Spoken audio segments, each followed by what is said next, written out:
Let's just get straight into it, shall we? I'm gonna becoming a professional esports player with these are not in the same order, but Tim Carbon Wendell is closest to me.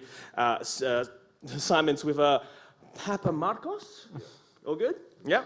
Nathan Rippies Mott and Jake Spawn Tiberi are all here. Ladies and gentlemen, can I ask you to give a round of applause and welcome our panelists?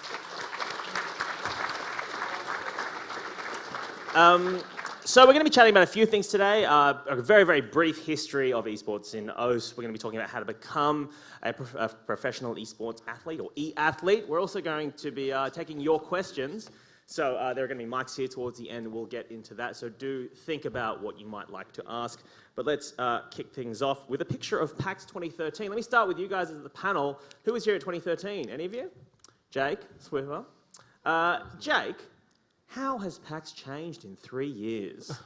Well, I was in the crowd in 2013, so it was really actually huge in 2013 because it was the first Riot event that we'd ever put on in AUS. So big people standing around. I mean, it was much more convention style. There were no seats or anything like that, just lots of people crowded around and lots of lanyards being handed out by Atlas and myself. So it was a little bit different back then.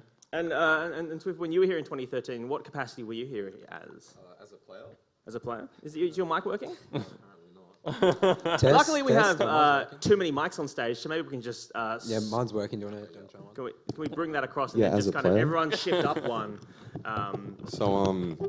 Yeah, I was here as a player during 2013, and Which team were you representing in 2013?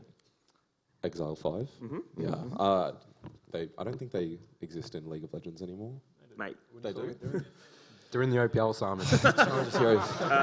I'm not really aware of what happens in the Challenger Series, sorry. And yeah, I played for them, and then little did I know, but it would start a long tradition of me never winning anything at PAX. So yeah, so you've been down at the Logitech booth today. Have you been losing today as well? Yeah, O2. O2? Yeah. Well, good on you for trying. We were at the IWC 2013 at Gamescom. These are just some images I'll just scroll through quickly. Winter 2014. Tim Carbon Wendell, I see you in that beautiful picture there, in the bottom, I guess, left-hand corner. Tell us a bit about what you were doing in 2014. Yeah, that was the last time I felt happiness. All right, moving along. Gamescom 2014, the OPL Final 2015, which is last year. Was anyone here at Luna Park last year for the OPL Final? Yes? Some very polite people, yes? I guess, you're in Melbourne, you don't travel, it's fine. And this is the OPL Final 2016. I know 3 of you were there. Rippies, were you at the OPL Final in 2016? I was there as a spectator, unfortunately. Yeah. Unfortunately, yeah. Because these, we had the sort of, I don't know if you guys, how deeply you follow OPL. I assume you would, otherwise why are you here? It was Chiefs and Legacy, the sort of El Clasico. Jake and I were there on the analyst desk. But I feel like that's just the history of, we've caught you all up, you're up to speed. It's fine, let's move along. So I guess what we're talking about is how we moved from 2013 to 2016, and that's 2017, what we're going to be doing. But I feel like we should get some questions. So this is training regimes. So I guess I'll start with the pro players on, and then I'll ask Jake for commentary afterwards. Down the line, starting with you, Tim, what is a day like for you in terms of training, or what is a week like for you in terms of training? Because it is a full-time job. Yeah, it is a full-time job. At least it was for us. Not for every OPL team this year, but it definitely was for our guys, including myself. Average week for us usually involves at least one OPL game, which was, I think, on a Monday or a Tuesday. And every single other day is scrims and solo queue.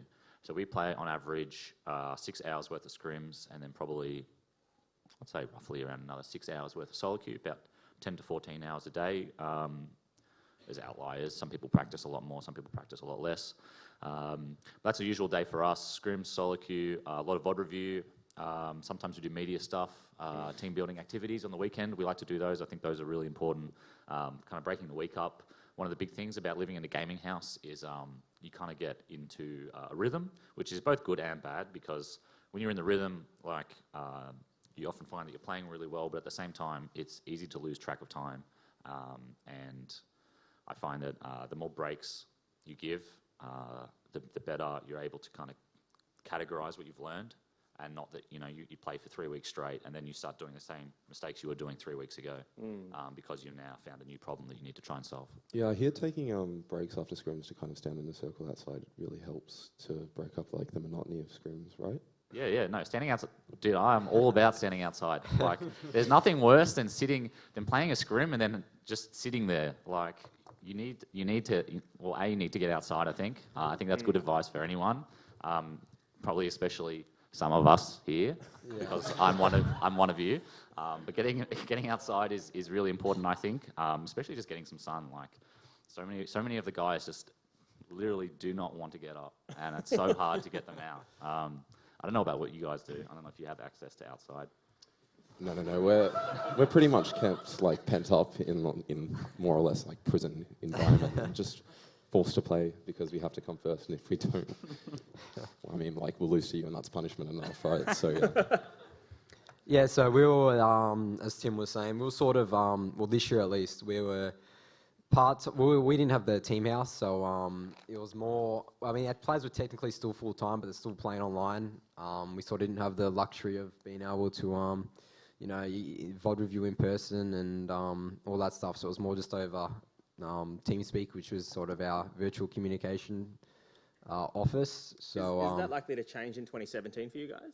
Yeah, so next year will be, as with most of the teams, we're moving into team houses to accommodate for the live OPL matches that are in Riot Studio in Piermont, Sydney. So yeah, it's definitely going to spice up the OPL a bit. As there's a lot more stuff you can do there, so it's going to be very exciting. And thank you. And finally, Jake, you had a very short career as a coach of the Chiefs. So tell us a bit about what your kind of role was there before you kind of full-time committed to casting. Yeah, and wow, I don't have one either, do I? No, just maybe try that one at the end. I don't know why these mics aren't working. Hello. Hey. Did that work? Hello? Yeah, it does work. All right, cool, it does work.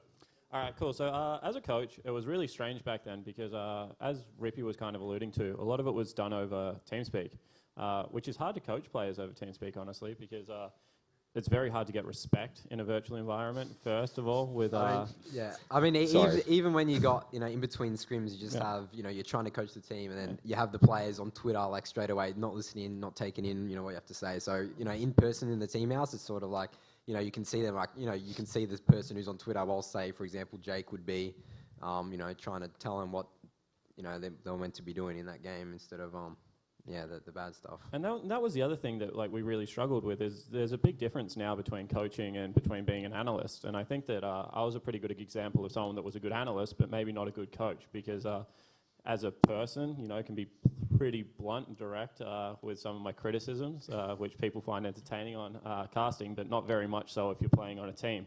So I think that one of the biggest challenges that a lot of the guys face going into gaming houses, and I'm sure teams will face next year as well, is you have to find smart people to surround your team in and, that can teach and can point out, the most accurate mathematical way to play the game. But then you also need people that, like, I guess this is why I really respect Carbon, because he's one of the best at it, that is a good people person and, is able to rally the troops and, able to keep morale high and stuff like that. So I really do think that they're two different roles within the system, and when I was a coach, it just didn't exist that way. So that was one of the biggest challenges, honestly, of, taking a team of 17 to 19-year-old guys back then through professional video games. It was pretty hard.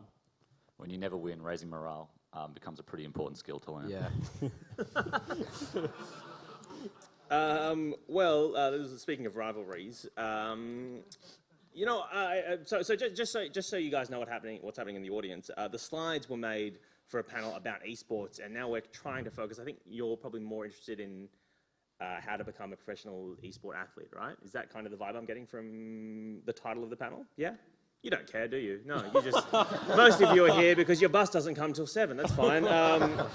Well, let's talk about rivalries then. And speaking of never winning... Only because funny if I get to do it. So, he brought it up. You don't get to make fun of me. Only I get to make fun of me. I apologize, Carbon. I can probably kick this one off, however, because the rivalry that was born out of winter is probably like one of the best rivalries I've ever seen. For those that don't know, Chiefs used to win everything. They were team immunity back then. Yeah, used to. They just picked up they had just picked up a superstar coach in myself, and Most unsuccessful tenure of the organisation. Going very confident into the final, where they hadn't dropped a game, I don't think. And then a cheeky team called Avant-Garde Ascension absolutely destroyed them over 5 games and pretty much crushed Swiffer's hopes and dreams. So I think it was a bit more closer than they absolute. well, they strung it out and let them, really feel that burn. But from then, even though it has been in recent history a little bit more one-sided, and I say that with as much respect as possible, I'm sure every single time the Chiefs do have a look across the rift at Legacy, they do remember those faithful games back in 2014. No, we try not to. I mean, how does it play, Simon? As someone who has been involved in this rivalry for a number of years now, how does it? I mean, is you say no jokingly though, right? Like, like Legacy are sort of the team for you guys to beat in many respects, right? Yeah. So is that how you guys view it in terms of your preparation? Yeah, I think it was actually a really important lesson, like losing to Legacy in 2014, 2 years ago now, and and it was important. No one laughs at your jokes, so you have to laugh at your own. And it was important because going into it, like, I think everyone on the team pretty much felt untouchable, and no one was really putting in a lot of effort at the time, I think, because we actually thought that we couldn't lose. And I think it was like a massive wake-up call to us to, start putting effort in again. And then the next tournament, we are placed worse than we did in that one. So I guess it wasn't exactly the wake-up call we needed, but it was a start. And then from there, I think we just kind of tried to build on our strengths and never let that happen again. Tim, when we talk about rivalries, is it something that's kind of organic, or is it something you guys decide as a team? We're going to take these people down. How do these things evolve for you?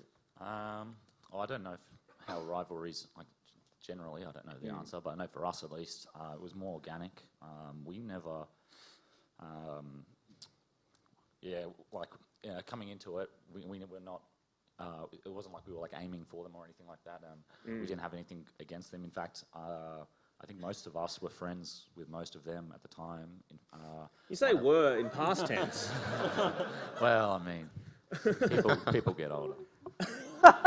At the time, and there was no real rivalry, and I think part of that was they didn't really see us as such, and we didn't really think that we were that good either, to be honest. Yes. We were just there for fun, but we managed to win, and then it kind of became a thing where a lot of people were saying, "Oh, like it was a fluke or whatever," and we didn't follow the scene too closely before that, so I wasn't really even aware that they were supposedly that good. And then the next... Turn up casually and take a win. Yeah, that was pretty much it. I'm no exaggeration. And then it was more the aftermath that kind of created the rivalry for me, and then the next couple finals after that definitely cemented it. Excellent. All right. Well, let's move on now to a quick rundown the panel in terms of sponsorship stuff. Actually, sorry, can I just continue on that? Yeah, sure. No, we'll go back. Yeah, so I just... You want to throw some more shade? Yeah. No, not so much of that, but I just remember why. So after we won in 2014, we were still on friendly terms, we thought at least, on friendly terms with the Chiefs. Like, we didn't have anything against them. Like I said, we were there for fun, and we won, and it was a lot of fun for us at least. Maybe we didn't realise, just how hurt they were. But we boot camped immediately afterwards, and the Chiefs flew up to Sydney to help us prepare for wildcards, because it was still a really new thing. It was the first year that AUS actually had their own server. So we were super new, and everyone wanted to see us do well. So Chiefs fly up to boot camp against us after the thing. Anyway, so they spanked us basically for that week. They spent the entire week spanking us. And then just before we left, I'll never forget, one of the Chiefs players, as we left, we said our goodbyes. We'd just spent a week of training with these guys. And one of the Chiefs players turned to me and said, as he was walking away, no less, but said, "You guys suck." Do you want to? Are you going to keep that a secret, or do you? Yeah, no, I'm not going to say. I'm never going to say who that was. But one of the Chiefs players said that, and it was kind of at that moment where I was like, all right, you know what?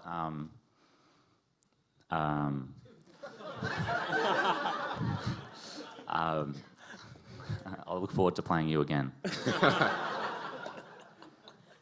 That was the moment for me, at least. Fantastic. Actually, I just think I want to ask as well, Jake, actually, from the perspective of a caster and someone who's trying to craft narratives throughout a season, do rivalries, do you feel like it is good to lean on them and to hype it up? Or do you feel like, each game should be equal and special in your beautiful mind? No way. Yeah, no, they're definitely special. I think that we genuinely had... Well, what you have to do is you have to take an even deeper look in, because what happened when we first started the OPL as well is that Legacy fell away slightly. They were the third best team, and then Nathan's team, the Direwolves, jumped up and challenged for that final as well. So what we kind of had is this like three-way tie. So we have what I call Anzac Day all the time, which is Legacy versus Chiefs. But then you also had during the regular season in the last couple of years, Direwolves beating both of them. So it created this really... dark horse, like the two top dogs, and then a dark horse story. From a narrative point of view, I mean, it helps out a lot. The games self-promote. The players genuinely feel like they want to go in, and I'm sure Nathan can speak to going into every single game against these two guys as underdogs and winning a fair share of them as well. So I think that having those kind of rivalries and those kinds of, especially when they're in a sportsmanship manner, actually really helps out. And, it helps from a viewership point of view, as I'm sure you guys are aware. I'm sure you guys tune in when Legacy and Chiefs play each other. Also helps from a caster point of view because, we get to see how much it means to the guys, and you get to see pretty much the 2-3 best teams in Oceania going at it. So it really does help that our top teams have stayed on top for so long and have stayed competitive with each other for so long when it looked like it was going to be dominant. I mean, at the end of the day, Chiefs have won their fair share, but it never really has come all that easy apart from that one. Sorry, man. I mean, in terms of rivalries, it's always been like you got Chiefs, Legacy, and then like Dulles is always, as Jake said, the dark horse. I like to sort of call it more the middleman. We're sort of friends with both sides. We have ex-players on both teams. So that's sort of how I always look at it there. But, the rivalries always come about because they're in the finals, right? So if you happen to be playing, with each other in the finals a lot, and say for us, Legacy was the semi-finals for 3 splits, and then Chiefs was the last semi-final, which we unfortunately lost to. But yeah, so we sort of have a rivalry with sort of just trying to fight for the top spot, really, from Darwell's perspective. Yeah. All right. Well, let's move on to sponsorship. Do you guys want to talk about sponsorship? Yeah. It's up to you. Yeah, I feel like sponsorship's just like, hey guys, spreadsheets, But I guess the kind of key point is this is in many ways one of your revenue streams that allows you guys to do this full time, right? So from a player perspective, do you how much in OS, because the organizations are smaller than they would be in EU or the US, you guys would have to end up doing a lot of this stuff yourselves, where otherwise it would have an organization behind you to do it, especially with you, Carbon, right? Mine's a little bit self-inflicted though. Because you're a control freak, or because... Maybe, no. It kind of ended up that way, and then I kind of found myself in a position where I didn't feel like anyone else would do a better job, really, than myself. So I thought, well, I'll just do it then. But no, look, it is really important. I think the work that the orgs do, I don't think it's a surprise, really, that us and Chiefs, and one other team, were the only teams that got no, sorry, I'm talking about the Hellions, not Nathan. It's not Nathan. Although maybe I should have. Anyway, no. So there was only 3 gaming houses this year, and I think the org plays a really big part in that, and it's a really obvious example of a way that an org can have a direct influence on your performance. And I mean, when you have a look at these 3 teams especially, I mean, the reason that they're becoming so iconic is that you have things like the ASUS Gaming House that Legacy, threw a big day for, and then you had the LG launch with Direwolves, and their faces are all over PAX at the moment, and Sybil's double dipped there somehow, Rippy. I don't know how that worked out. And then you have the Logitech booth, with Chiefs all over it at the moment. So I think that it is a good example of, how partnership does come into it, and, whilst they are sponsors, the relationship goes both ways. I mean, I'm sure you can speak a lot to it as well at the moment, Nathan, seems that you're going through it. Yeah, well, I mean, obviously sponsors are a big part of, any sport, traditional sports, sponsors drive a lot of the revenue stream. In esports, it's more so the sponsors rather than the traditional sports. But But yeah, well, getting, say a mainstream brand like LG, for example, that we had sort of a lot of attention, not just to our team, but sort of esports in general. So yeah, it was really good for us. But yeah, it's sort of same with Tim. Like, I think Tim, it's a bit harder for him because obviously he's a player and, sort of manages the sponsorships and the team side. But for me, I stopped playing due to, focusing on that stuff. So yeah, it's obviously going to get bigger over the next couple of years. But yeah, definitely sponsorships are a big part of any OPL team. What do you reckon, Simon? Oh, I was just going to say that maybe you can take something from Rippy there and start, managing your team properly instead of playing. Oh, God. All right. I think I need to be sitting in between these two. He's just so much bigger than him. That's all it comes down to. I mean, who knows how good I would be if I didn't have to run it. Unlocked potential. Super Saiyan Carmen. All right, so I think we should now, this is kind of where we're going to end before we go into questions, and I really want to dive into the path to being a pro. So all four of you have managed to kind of score, I guess, dream jobs for you, right? Playing video games and talking about video games professionally. Let me start by asking, just quickly down the line, starting with you, Tim, did you, I know esports has kind of come out of nowhere for people our age, but at what point did you kind of think that this is something you wanted to do for your life or for your career? Have you realised that yet? Yeah, I'm not sure if anyone I've now. had that moment yet. In the back of my mind, I still think about, when I hear the word career, I think about, what I'll be doing in 10 years' time, 20 years' time, and, if I'll be jungling, I don't know, probably not. But no, for me, I didn't even know what esports was. I had no idea it existed. I had never heard of it. I played video games for fun, I guess, but then I didn't even really play online games. I was a Nintendo kid growing up. I just played Zelda and Super Smash Brothers and that with my friends. I never really took it seriously. And then League was just something that I picked up during uni. I don't know. I was just doing it for fun, and then I happened to be good at it, I suppose, and I got invited to play on the team, and I thought, well, I've never done that before, but it sounds like fun. It could be good. And we did that, and really, I think the only reason I ever found out what esports was because I found a little bit of success in it early. If I had lost in 2014 when I first started playing, I probably would have just stopped and I don't know what I would have done, gone to work, I suppose. Got a real job. Yeah, well, I had finished uni. I graduated university just before I started playing, just before my first tournament. And so I was actually working while I was doing placement after uni, though, at a regional health centre. I did health science, for those who are interested. So I was working at a regional health centre, and I kind of had to choose, because they offered to keep me on, what I wanted to do, because I couldn't travel. I couldn't travel all the time and work full time. So I thought, well, we'll give esports a crack, I suppose. I kind of had a similar Here we are. moment because I was playing StarCraft at a pretty high level and was never committed to, but was thinking about moving to Korea and having the conversation with your parents about, hey, I want to play video games full time, and just trying to explain that to them is terrifying. But with my dad was like, that's not a real job. I was like, don't worry, if StarCraft doesn't work out, Dad, I've got a backup plan, stand-up comedy, all right? It's going to be fine.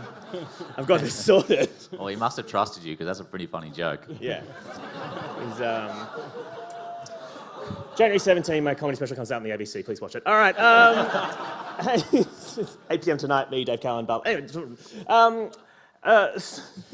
Simon, let me ask you as well about your road from being, I guess, a casual player to kind of being captain of an internationally touring esports team. You just came back from Paris. You're about to go to Oakland for IEM. At what point did you kind of commit to wanting to do this full time? Well, I first got offered to join a team back when OCE didn't have a server, and it was I think. Yeah, at the time, all the players now have moved on and they've retired. And I remember getting offered, and I was just thinking, I just thought to myself, oh yeah, this is pretty cool. I'll just do this, and then just continue on with the rest of my life and everything. And then slowly, as esports like developed in Australia, I had to commit more and more time to it. And it was this year was the first year where I stopped kind of studying as well as playing, and committed to it full time. And it was only really this year that I really kind of considered myself a professional gamer, just because it was the first year that I actually had to sacrifice something in order to pursue it. And it wasn't like an easy choice or anything. And I told my parents as well that like you did, that you know, I had a backup. What was their reaction? Mine wasn't stand up though. Yeah. What was your backup? I was just like going back to uni. Yeah. Yeah. So maybe it's not. Yeah. Maybe it's just as bad as yours. Well, what was your parents' reaction when you were like, "Hey, I want to play video games"? My mum and dad, they did that thing where they were like, "Oh no, yeah, like we support you," but then. But like through the side eye, and they had like really dour expressions, and I'm like, we support you, I guess. I'm just like, I'm just a disappointment. No, but, no, I think that it was mainly like when I started winning and like money started coming in that they saw it as like semi-viable, and then being like relatively successful in it as well has helped push that agenda further. Sure. And so they're fairly happy, I think, as long as I do go back to uni eventually. Eventually. You could be a mature age student who asks questions during class. Oh, can't wait to be that. Just be obnoxious all the time. Never take his backpack off. Yeah, no, they're quite happy with it now. Yeah, excellent. Nathan, you founded a team. Yeah.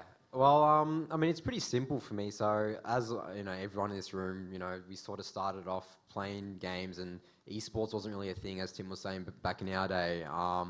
I sort of had a different path. I was sort of forced into League of Legends, so I was playing a couple of other games at a very high level. And what were you playing?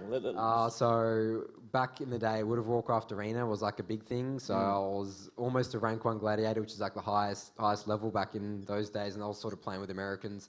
And then I moved to another game called Guild Wars 2, and that was meant to be like sort of the next biggest esports. So I started following esports around League of Legends Season 2. And that was when I was like, oh, okay, I could sort of replicate this for Guild Wars. And that unfortunately didn't work out, so then I had to just go to the biggest game, which is League of Legends. And so you're a reluctant professional gamer. Yeah, but I mean, it's a good choice, obviously, you know, look where I am now. But so you like actively like chased esports? Yeah, I was actively chasing esports as pretty young. So yeah, so League of Legends, I just was forced there to just play. Obviously, you know, the most money you could make was from League of Legends, so I was like, all right, I just got to go there. So so I started at the end of. I was playing casually, but started playing more seriously to the end of Season 3, and you know I got Challenger in like a month, and like Rank 2 in another 2 weeks. So yeah, I basically just used my skill set to and a champion that these guys up here will know, Udia. I'm a bit of an Udia extraordinaire, so that was sort of like the fastest way I could. Is there such a thing? Yeah, one of the few, apart from a rival that's always brought up Trick2G, but I'm like 20 times better than Trick2G, so yeah, that's not even it's just a straight up fact. Not even opinion. So yeah, and then I basically sort of, you know, had a year. I played at the Autumn Regionals, and then I was part of Team Dignitas when they came to OS, and then I was sort of, you know, not so much kicked, but I was sort of a one-trick pony still from UDA, so I didn't really know how to jungle properly. So I mean, then I founded my own team, and I had 3 accounts almost in top 10 of the solo queue, so it was easy for me to get other players, and I sort of built the team, and then just chucked a name on it, and that was Dials, and got a logo, and yeah, 2 years later, we're here now. Excellent. All right, before we move on to Jake's, I want to chat to Jake about what he's doing. Can I just get a kind of a sense of how many people want to ask questions? Just give us a hand up, I guess. Is there a lot of people? There's like 3 people. All right. Actually, before we get into questions, can we get some context in this room? How many people here follow OPL, if you could put your hand up? All right, so who else is here? I don't... Are people here just because friends drag them along because they're interested in esports? Maybe we should have done that history of esports thing at the start that I skipped through. This is the rails have come off, you guys. Do you want to start again? No, that's fine. Okay, cool. So we might do a couple more. We might do a bit more of a panel chat before we go to questions because not a lot of people are wanting to ask questions. But Jake, you've got kind of an interesting history because you and I hope I'm not stepping on any of your anecdote, but from what you were working in insurance, you had like a pretty good and successful career going on, and then you bailed to kind of work at Riot. So I'll tell you, like, you've heard 3 successful stories, so I'll tell you my story, which is just rife with failure. So what happened is League of Legends came out, and I was going to university to do biomedical science, and I didn't go at all, so not even one class. And I played a lot of League of Legends, and I worked at McDonald's full-time, which was great. Keeping the dream alive. Yeah, keeping the dream. So I thought, you know what, stuff that, take 2. So I went back to university, and I did history and literature, and I did a dip ed as well, so double major. And I got 2 years into that, and I was playing, and I wanted to be a pro player. So I was looking at these guys, and I'm like, I'm going to be a pro player as well. So I got picked up by a team. It was Sequential back then, and went on to be Frenetic Array. And we were on the North American server still. So huge ping. Like, I'm talking, we're playing on 250 ping. So ping was the best equalizer, because I used to play Maokai, which, as everyone is aware, doesn't really require that much skill. So there's no one flying around on Lee Sin at this stage destroying me. I'm just playing Maokai. So I played a little bit, and then I found out I wasn't good enough, which was a little bit heartbreaking.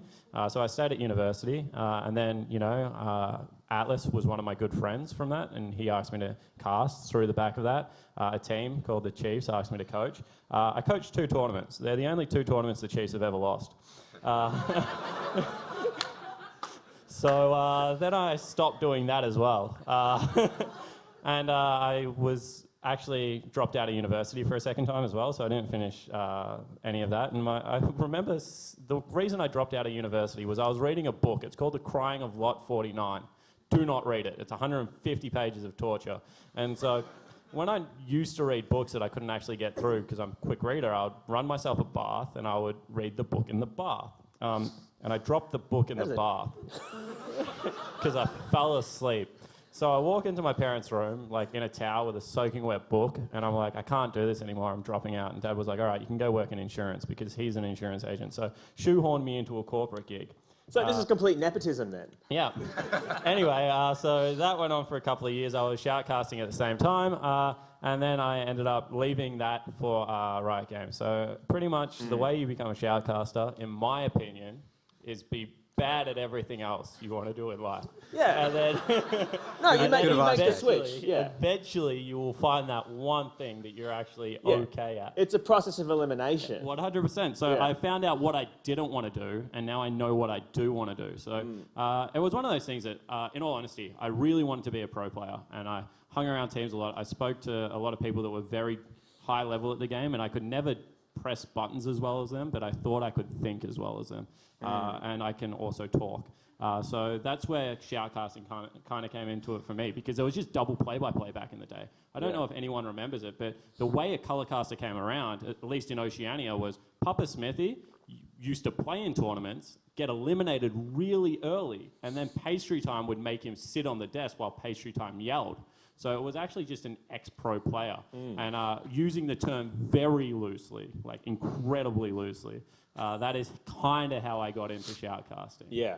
As an interesting tidbit, I don't know if you want to talk about this in a room full of strangers, so feel free to shut me down. But I know, for example, you were very committed to the game before you began working at Riot. And one of the things that happens when you start working at Riot is they tell you how much money you've pumped into the game. So Riot Games is really good like that. They sit you down at a computer at something we call D-Noob, and you know, you wear a Timo hat because that's cool, and they put you in a full glass room. It's like a fish tank, and everyone walks past and they can see the new guys, and they let you know how much you've spent on the game. And when I was working full time, I used to want to give back because League of Legends was a great community, and I really did love it. So I used to put about $50 a week.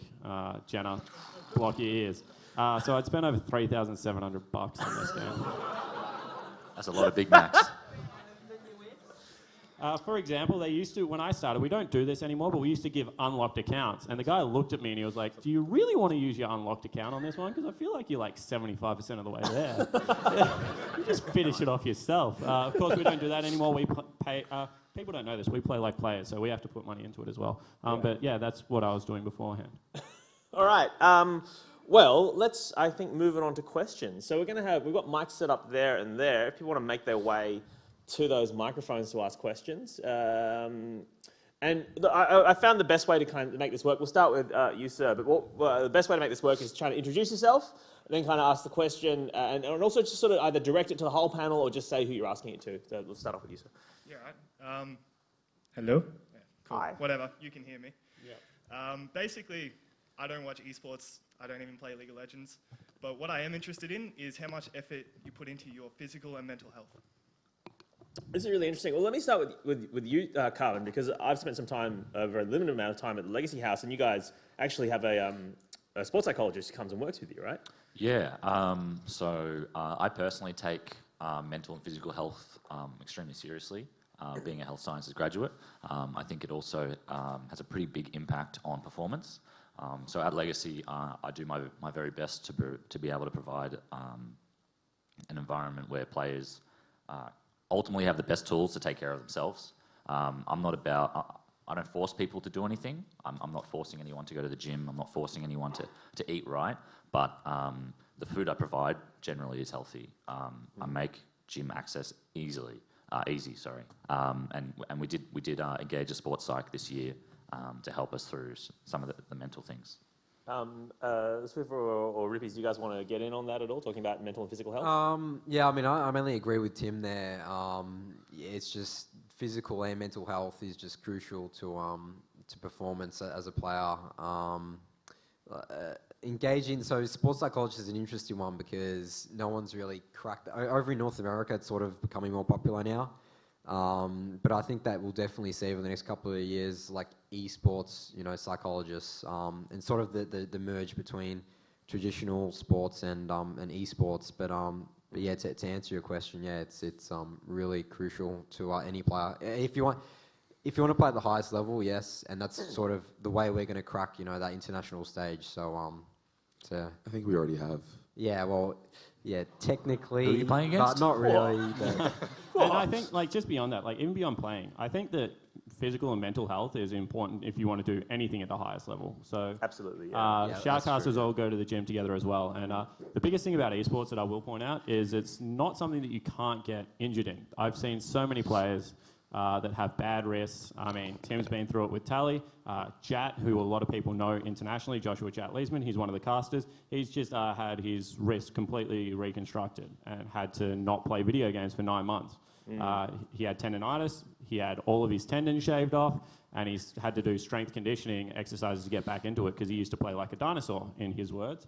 So I think that a lot of the physical and mental aspects of League of Legends are important across your whole life. I don't think you can ever neglect it in that regard. Yeah, Especially mental, I got to say. I think mental is more important than physical. Physical, of course, is important, but ultimately it's not. It's more of a mental game than it is physical, so I think mental health is extremely important. Simon? Yeah, I was just going to share an anecdote. Tim mentioned it before, but back when they beat us in 2014, and then we proceeded to kind of just stomp them afterwards. I meant like the boot camp. Yeah, I did. I meant the boot camp. To be fair, we didn't have our mid laner, but yeah, okay. Anyway, what Riot did was provide us with a sports psychologist as well during that period, and that was probably actually the most constructive time I remember being the most constructive era of, or it was an era, 2 weeks that we managed to have as a team, and we got a lot sorted out, and we progressed as a team incredibly quickly, and since then we haven't actually revisited a sports psychologist, and we probably should, but it was very, very helpful, and that's what I can attest to, I think. And with the physical side, most of us go to the gym.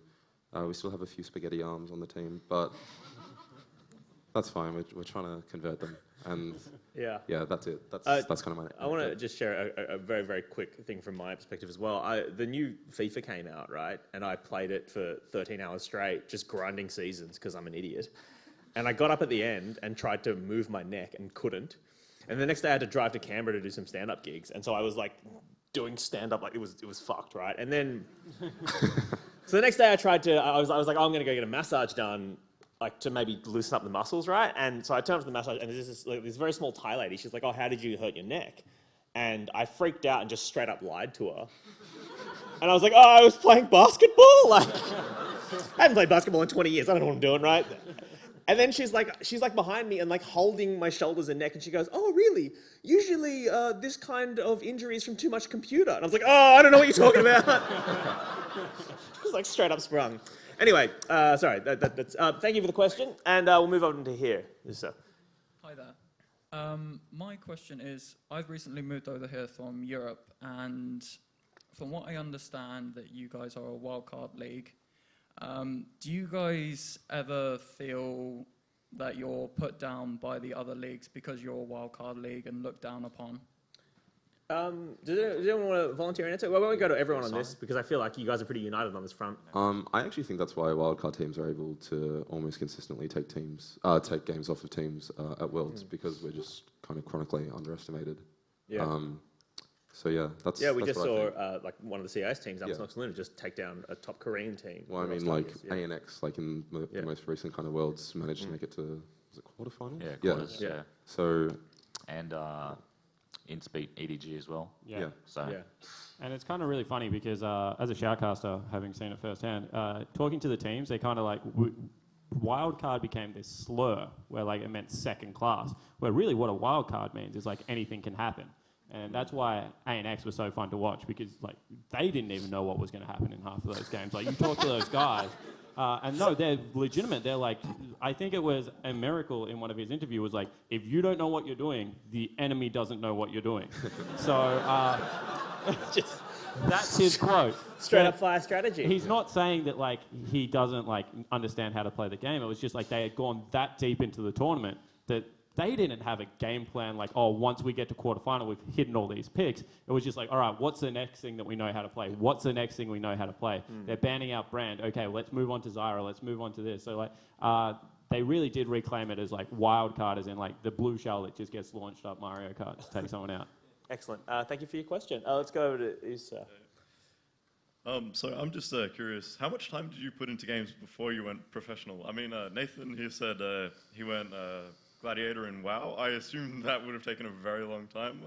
Well, I mean, obviously I was still in school, so I was limited to the time. You know, we're looking at 4, 5, Pesky 6 hours education. Yeah. a night, and then say weekends would be like 24/7. So Oh, yeah. you know, like it was a lot of time to put into it, obviously. But yeah, I mean, there was nothing really else. I could have done homework, but that was not fun. So Do you guys want to get in on this?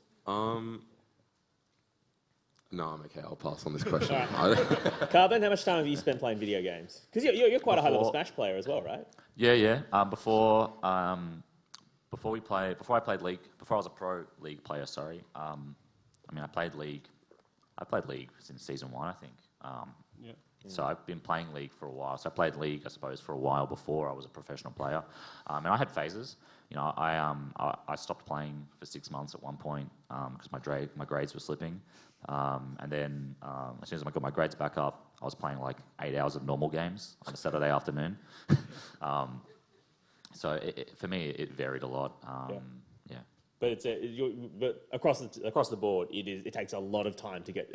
I think definitely. Yeah, absolutely. If you want to be fairest good, rule is like as much time as we could possibly fit in. Like I did other things like work, did martial arts and stuff like that. But if I was at home, like I was playing video games. Yeah. I mean, it's like anything though. You need to put in the time. Like obviously, if you are trying to get to the top level and you're putting in, half the amount of someone else who's, working harder than you, of course you're going to lose. So. Yeah. Put in the effort, and apparently drop out of school. No, don't do that. Absolutely do not do that. That is not. Can we get a question from this side, please? Hey, so my question is kind of directed towards anyone on the panel. With the Oceanic scene, how it is going into 2017, if you had to pick a role in a sense, have it be bot lane or mid lane that has to be improved the most coming into the next year, what do you think it would be? So you're talking in terms of Oceania? Yes, just Oceania. So like the role in general? Yeah, if like you think a new star player should come out of a specific role, for example. Or... Yeah. Well, I'll start. I think top lane is definitely the biggest one. I think that our top laners currently are pretty far behind the other roles. I guess Simon and Tim can have their opinion on their roles as well. I actually think. See, I can only really talk from mid-lane perspective, but it's actually really weird in Oceania. And I'm borrowing this from, I think, Spooks, who mentioned it to me as well. And he said that the way that OC solo queue makes you play, because there aren't that many good players, is it makes you play selfishly, right? And then that translates, like, quite evidently into OPL games. And I actually think that's the biggest thing that needs to shift. It's not so much that a new star player needs to come out. It's that people kind of across the board need to get better, and then like only then once like everyone kind of like trusts each other like to an extent, like that's when like you see like everyone's play elevated. You don't really like every role has star players. It's just everyone's just inherently selfish, so it's just unfortunate. Yeah, and on that note, I think that I wouldn't even pick something on some of those roofs. I would say our coaching staff it's very new and therefore very immature at the moment. So I'd say that the area that, like, if I could pick one area to take us like further internationally or anything like that, it would be leveling up, you know, coaches, analysts, that kind of thing. I think our players are actually good. Some of them are very young, however, but I would say coaching staff. For me, just to answer your question, support, I think. Not enough good supports. There are only a few. I mean, even in OPL, the depth isn't very large, I don't think, and even less so in solo queue. A lot of Janna mains. Looking at you, Bryce. Outside that, though, just to build on what Simon's saying, I have to agree, and this I think particularly applies to my role. Jungle. If you look at most junglers in the high solo queue ladder, if for whatever reason you're spectating high elo challenger games in Oceania, I don't know why you would, but if you were, you would see that most junglers don't gank so much, and they'll take all the farm for themselves and try to take all the kills, and they'll try to carry. They'll try to hit level 16 before everybody else in the game, and then try to 1v5. And the worst part about it is that it works. And this doesn't work in competitive at all. And so what you have is you have a lot of people who are considered good in solo queue who try to make the transition to competitive and are just dog shit, honestly. So that's the exact path that I took that Tim is describing right there. Excellent. Thank you for the question. We've got about 10 minutes left and we've got about 7 people to get through. So let's try and keep answers and questions brief. I apologise in advance. Ma'am, let's start with you. Hi. Sorry, I have 2 questions. So That's fine. One's a general one. What are your thoughts in regards to salary changes that are being implemented and how do you think that impacts you guys? And the second one is, Spawn, have you changed your top player list since World Championships? Great. Well, let's start with you, Jake. As someone who had a question directed to them and also an employee of Riot Games, how do you feel about Riot's policy? So first thing, yes, I would change it. Faker is the best player in the world. Smeb didn't do it. Can I get an amen? Top 20 list. As far as a lot of the changes in salary goes, I would actually be really interested to hear from the other guys because I'm very biased. I mean, I worked on the other end of the machine for a lot of it, so I don't know. Nathan, you're probably in the best area to answer. Well, I mean, it's really good. Like, I mean, the way I look at it all the time, you know, is like, so, you know, you compare the other esports, like Riot put the most investment into the game, so it's sort of, you can't really, like, you know, I couldn't say it's bad, you know, so it's obviously going to help and it's going to get better over the next couple of years, but it's definitely the start at the stepping stone. And next year is going to be, you know, but this time next year, the landscape's going to look very differently. You know, we could be looking at, you know, players more moving into the, you know, the 5-6 figure salaries, you know, pretty soon. So it's definitely a big thing and it's something that, you know, is just going to help push the scene forward. So, yeah, it's definitely a good thing. Cool. Just very quickly, I think the biggest thing with the increase in salaries is just pushing more players to play full-time. Even compared to other wildcard regions who've been playing full-time already for a few years, this really was the first year that anyone in OS had done it, and only 3 teams did out of the 8. So I think it's a huge step in the right direction in terms of finally seeing an OS team at Worlds. Simon, anything? Or? Like, I can't disagree. Like, money's good, so, yeah.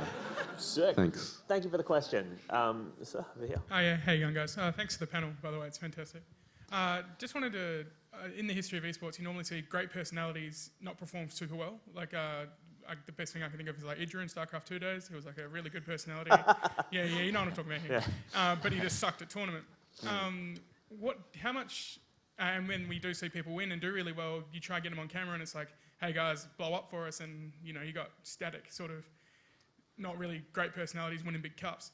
How much importance do you guys put on a media personality when it comes to having people in your team? Like, do you go and try and boost any media training in the houses or anything like that? Yeah, well, I mean, in terms of like, you can't really force a play. If a person's not funny, you can't force them to be funny, right? So, I mean, it's sort of just like say Tim's like, he's the sort of personality, real Aussie, typical Australian. Careful. So Careful. I didn't want to say it, but so yeah, I mean. Are you saying that Tim's not good? You're saying that. Simon. That's what you've been saying for the last hour. So, but yeah, like it's just the thing that you might get lucky. Some player might have a really good personality that sort of shows off. But I don't think it. I mean, if say a bronze player had an amazing personality, they're not a pro player, right? So it's sort of just the pro players are going to be themselves, and I don't think you should fabricate it at all. I think it should be real, organic. So yeah, it's just something that we'll see. I want to jump on it as well a little bit because I've got a rant prepared for this one. I think that a lot of it comes from getting burnt from, some particular areas of the community as well. I'll use Quinn, for example, Ray's young AD carry from the Chiefs. Great personality, like really bright kid. Is confident in his ability, comes out, says, we're confident going into this game. They lose the game, and then all of a sudden, his Twitter inbox is full of, very, very mean, and I use that in the strongest term. Graphic, just not like good. And I think that somewhere along the way, this personality actually lost its path, because I love seeing it. I love seeing the Allen Iversons of the sporting world, yelling at his teammates and talking about practice. Everyone loves Kobe Bryant, these players. And, even people like Jason Ackermanis in the football, he used to do a headstand and freaking kiss the ground, but people thought it was funny, right? And all of a sudden, somewhere along the way, it became, if this happens and it does not go your way, you get very heavily flamed. And I think that is a big thing that for a 17-year-old kid is hard to deal with. I had the same thing last year when I went into Worlds and I was like, EDG or LGD. Like Monte Cristo picked LGD to win Worlds last year. I picked SKT to win Worlds. And I got so much crap about it. And I picked the Korean team to win. He picked the Chinese team. So I think that, yeah. So I think the biggest thing that you can do is, when people are willing to put themselves out there, and we still do have great personalities that do it, support them. I mean, be pro something. Anyone can be anti something. It's actually really easy to be anti something, but be pro something. Support your teams. Get behind them, because that is the way the personality actually comes out. If you like an advocate of it, then more people are going to want to do it, and more people are going to get good reactions. Because the OS pro players do have great personalities. Yeah. Some of them are just shit scared to show it on camera because they get burnt for it. No, awesome. Thanks very much, guys. Thanks. Yeah, you can applaud Jake if you want. Fantastic. I will also say very quickly, if you are someone who has good media training but is terrible at the game, you can have my job. Over this side. Hi, I have been just following esports in general for like 10 years or so, and not recently, but Riot Games has made it so that you can't have a sister team anymore. How do you think that has impacted the esports scene for League of Legends? So for clarification, what the sister team means is in the same league or in another Premier League, so that is a top league of the region, you can't have two teams with same ownerships. For example, Legacy can have an A team in the OPL and then a B team in the OCS, but they can't have two Legacies in the OPL. So I don't have a strong opinion on this one. You guys can take it, but just want to clarify. Yeah, I mean, we haven't really done that. Chiefs and Legacy are the ones that have the secondary teams. So we don't have the experience really to comment on that. Yeah, but see, the problem is it's like what you're like alluding to is that because we're a relatively new scene, like the rule came in before our scene was actually properly established, like before that could sister teams could be implemented here. So it hasn't actually had much of like an adverse effect on us because it never was a thing in our region to begin with. Like we could speculate about how it impacted teams overseas. I think it maybe contributed a lot to the Korean exodus, for example. But at that point, it's just speculation. I can't really like help you anymore. Sorry. Yeah, I mean, to continue speculating though, I think it helps esports in general, depending on what your view of esports is. I think sister teams creates you can kind of create a system where, for those who watched Worlds in 2014, yeah, the two Samsung teams were by far and away better than everybody else. And that's because they had, you know, great coaching, obviously great players as well. But I think having sister teams creates a system where if your management is really good and you can buy up all the good players, and then you have those two teams only scrim against each other, it's very easy to have extremely top-heavy leagues, and that's not really interesting from a spectator point of view. But from a purist League of Legends point of view, I suppose, if you're interested in seeing only the best games possible, like the highest skilled players, like I think the removal of sister teams possibly hurt that. But I think from a spectator view, in terms of like league excitement and you know, different teams succeeding, I think it helps. Great. All right, we are really pressed for time right now, so we'll try to get to everyone, but let's try and keep these brief. And I apologise, but so.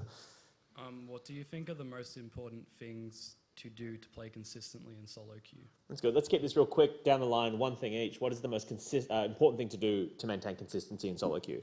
For newer players, play the same champion only. Does playing at the same time of the day be important, or? That's interesting. Depending on your sleep schedule, maybe. Like if you're playing your one game a day at like 3 a.m., like maybe don't. but I only play at 4:30 in the morning. That's it. That's I it. play one game. I wake up, I set an alarm for 4:30, I queue up, and then I go back to bed. I go back to sleep. This might be hypocritical, but like maintaining a proper mentality. Whilst playing and trying not to tilt. Yep. Yeah, I was sort of going to say, like, don't be toxic. But, I mean, the biggest thing, the easiest way to improve and learn is just to watch the pros and you know, there's a bunch of YouTube channels, just Korean solo queue, Challenger, Diamond level, just, you know, look what they're building, look at their runes masteries. There's a lot of tools out there, you know, use them, so. Yep. And Jake, do you have any advice for... No, that's my advice. I think that the easiest way to get good at something is to emulate. You don't try and reinvent the wheel. Like, unfortunately, your top, like, AP Tarek is not going to get you to Challenger. Actually just emulate what good players do. Not with that and then once you master that and once you are in Challenger, then you can start figuring out what, like, works for you. But, like, people have already solved this, right? There's, like, heaps of guides out there, so just emulate. Great, thank you for the question. All right, let's rip through these ones on the side over here, sir. Hey, so there's been a bit of talk about the league format recently. So Double Lift obviously taking a break over the American Spring, and just him talking about how a 10 or 11 month competitive season is just too long. How do you guys feel considering this is your first year being full-time competitors? So I'll start with Rippy's with this, but let's again just keep our answers quick, please. Yeah, I don't really have much to comment on that because we're in the team house or anything like that. But I mean, it's sort of like the burnout definitely exists. It's just sort of trying to work out how to manage it, and it was just something that will take time. I think that, you know, the TSM schedule that they came across was, you know, incredibly, I don't want to say ridiculous, but you know, I can see why he made that decision. I can actually give you the answer to this one because it's something we've looked at internally a lot. So the problem in League of Legends right now is if you're not a top team, you play for 6 months of the year. If you are a top team, you play in 11 months of the year because all your players are voted into All-Stars. All your teams go to Worlds, which is a month long, and everyone plays during the gap of Split 1, Split 2 for MSI.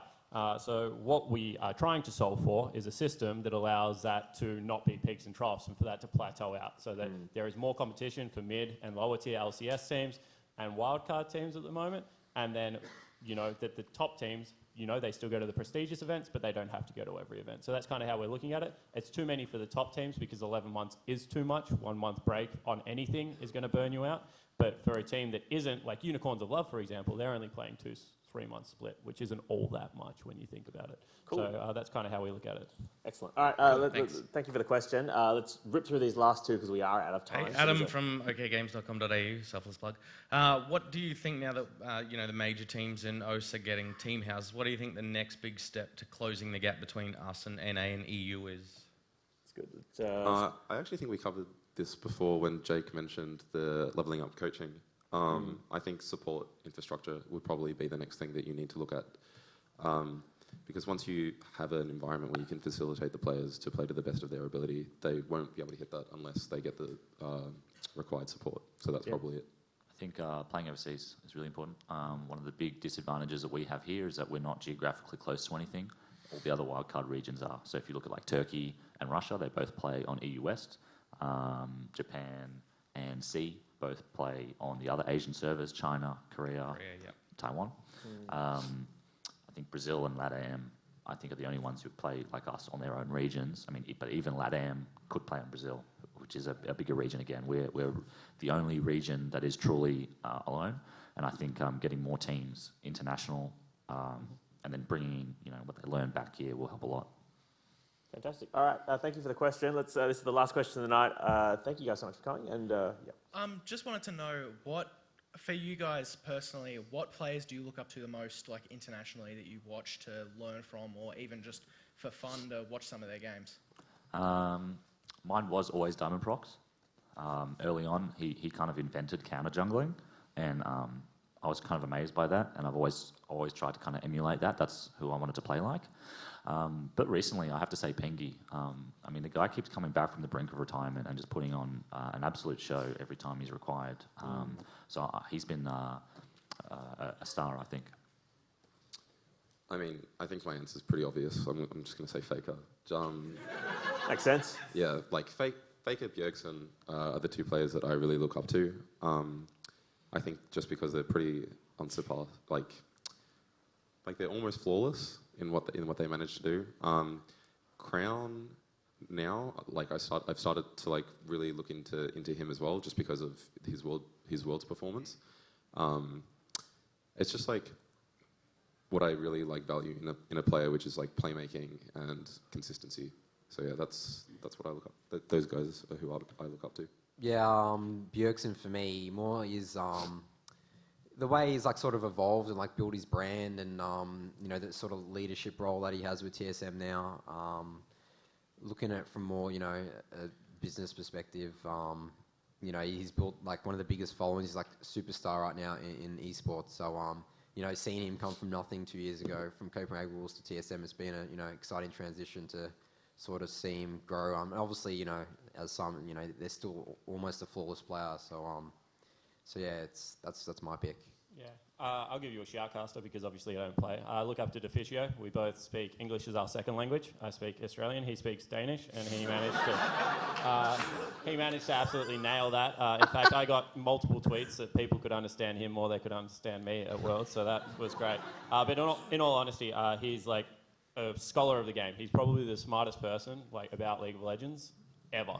He's got really good teaching skills. He can break down VODs, and he one-takes everything. And what I mean by that is you watch a replay with this guy, and he takes in mini-map, ward positionings, the setup, as well as what's happening on the screen in one. And I'm watching it 6 times so I can talk about it on the analyst desk. And this guy just flicks at it once. So he is honestly, lots of my team got to work with him this time around. He's probably the best shoutcaster in the world right now, in my opinion. Right.